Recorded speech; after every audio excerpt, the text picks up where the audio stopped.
Because if you sit around wondering, feeling locked up, and locked, and all that kind of stuff, that's what jail was.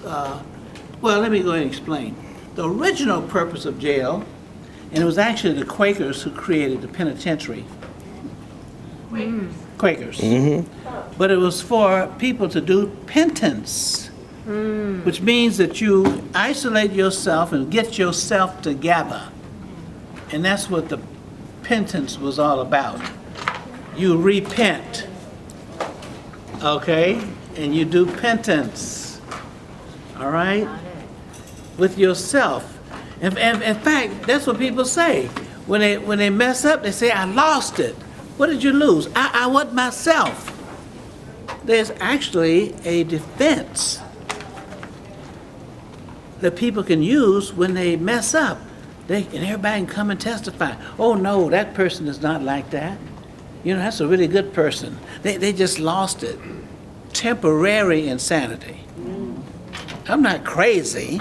I'm just temporarily insane. That's a defense people use. So what they do is give you a chance to get yourself back together since you lost it. It wasn't supposed to be punishment. But see, they use words, but then their behavior and the institution behave differently. Like corrections. If they're supposed to be correcting folk, why do folk keep coming back to jail? What did they correct? Okay?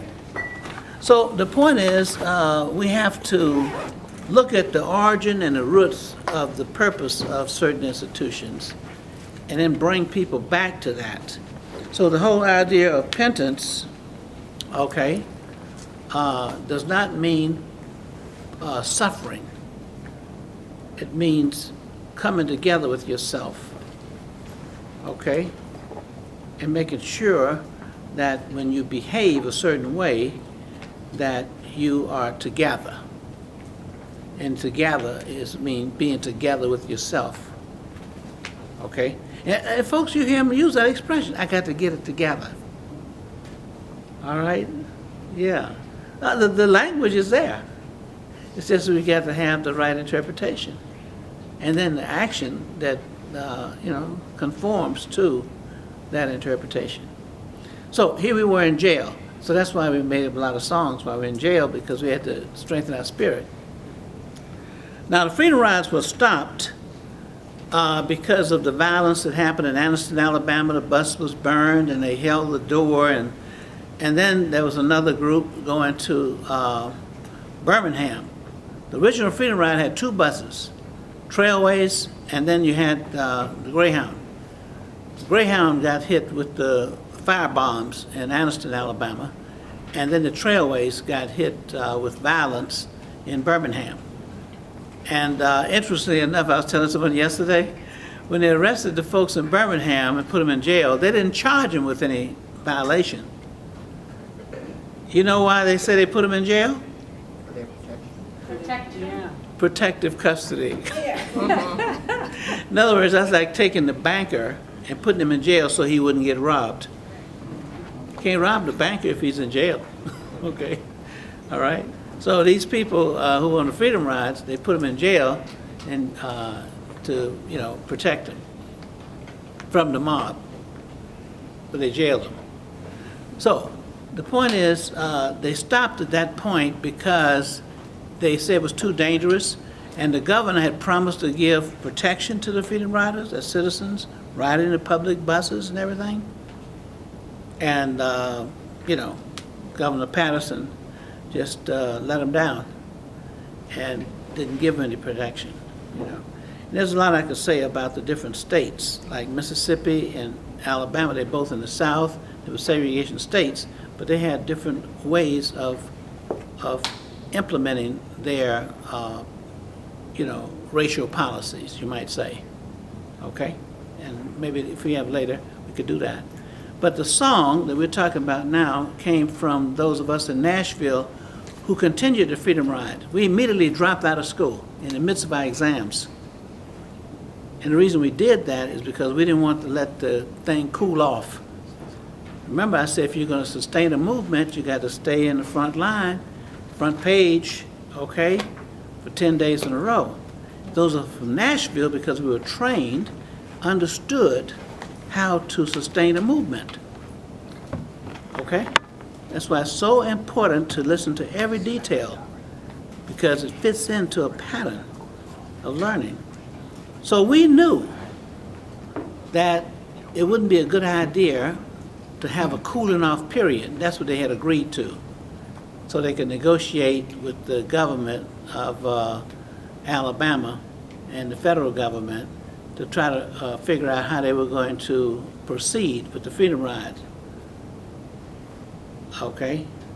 And so the president did not want to, and Kennedy did not want to have to bring out the federal troops, because bringing federal troops down in the South because of the inability of the law enforcement in the South to protect people, going back to the Civil War.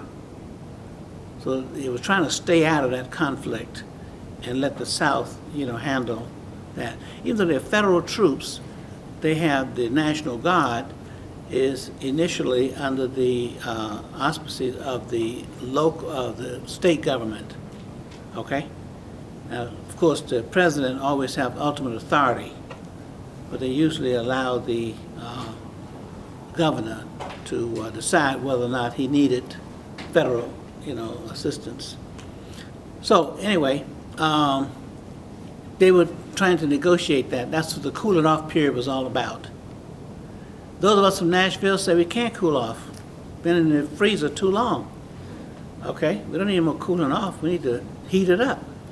So we left without any permission from the government or either CORE, the Congress of Racial Equality, because they were actually in charge, and James Farmer.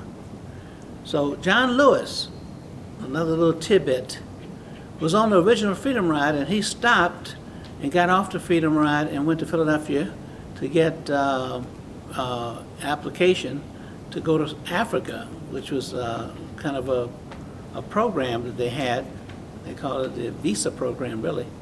But so that's why he was not on that Freedom Ride when they burned the bus, because he had temporarily gotten off to go to Philadelphia to do his interview. But he had all the information. He had the book. He knew all the contacts of the people in the various cities and who was supposed to meet us at the airport and all that kind of stuff. So that was very fortunate that he had that, because we just simply implemented what was already planned. So when we got to jail in Jackson, Mississippi, by this time the governor had agreed that he was not going to allow any mob to meet us at the bus station. They would just arrest us, put us in jail. So that was an agreement, okay? Unlike Montgomery, where the mob met us at the bus station and beat people up and beat up the reporters and everybody else. So the governor, Ross Barnett, said that, okay, I'll just put them in jail. We'll be in charge. And that was easy because Mississippi is a police state. Police in charge, okay? Yeah. So while we were sitting in jail, we were sitting there by, just those of us who came from Nashville, and we kept telling them some other people were coming, and they didn't believe that because they didn't see any other people coming. So while we were waiting, we made up a song, because we went ahead so that when the students finished their exam, they would know exactly what to do. Let's come on down, okay? Get on a bus and come on down. So we're the jailers, and that sort of thing, we're teasing around. So we made up a song and that we sang for the jailers. And the song goes like this. Buses are a-comin', oh yes. Buses are a-comin', oh yes. Buses are a-comin', buses are a-comin'. Buses are a-comin', oh yes. Better get you ready, oh yes. Better get you ready, oh yes. Better get you ready, better get you ready, better get you ready, Oh, yes, they're coming into Jackson. Oh, yes, they're coming into Jackson. Oh, yes, they're coming into Jackson. Coming into Jackson. Coming into Jackson. Oh, yes. They say, shut up that singing in here. All that noise y'all making. This is no playhouse. This is the jailhouse. It'll be a, it's supposed to be, punishment. And y'all singing and getting up. Hey, that's not penitentiary. So,